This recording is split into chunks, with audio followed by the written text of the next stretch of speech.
La maison était d'ici à là-bas. Et là, au loin, il y avait le jardin. Là, j'avais mon atelier. Et voilà.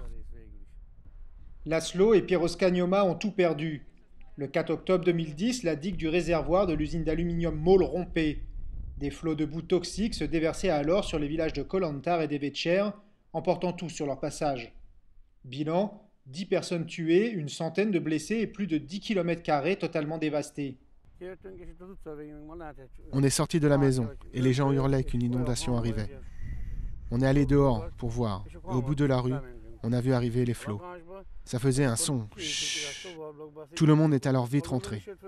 On s'est assis derrière nos fenêtres et on a vu que ça arrivait, de l'autre côté aussi. Les flots charriaient des troncs d'arbres 2 fois plus gros que moi. Depuis la catastrophe, l'état d'urgence a été décrété. Les habitants ont dû quitter les zones contaminées et les maisons ont été détruites. Les travaux de dépollution se poursuivent toujours, un chantier gigantesque. Il y a plus de 1000 hectares qui ont été pollués. On a déjà retourné plus de 450 000 mètres cubes de boue toxique dans les réservoirs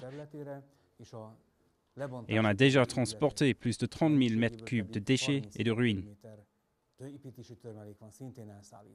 Nettoyer les cours d'eau et racler la couche de terre contaminée est indispensable pour décontaminer les sols des métaux lourds qui les polluent. La catastrophe écologique a aussi affecté l'économie de la région. De nombreuses entreprises ont fermé leurs portes. Mais pour le maire du village, de nouvelles opportunités se dessinent. Les terrains ont été nettoyés, mais malgré ça, il ne sera pas possible de cultiver des légumes ou quiconque ce soit de comestible pendant 10 ans. On va donc utiliser la terre pour des cultures énergétiques. Il y aura donc des plantations d'arbres qui serviront de matériaux combustibles et on va cultiver des biomasses pour produire du bioéthanol. Le gouvernement hongrois a débloqué 80 millions d'euros pour financer les travaux d'assainissement. Il s'occupe également de reloger la centaine de familles qui a tout perdu.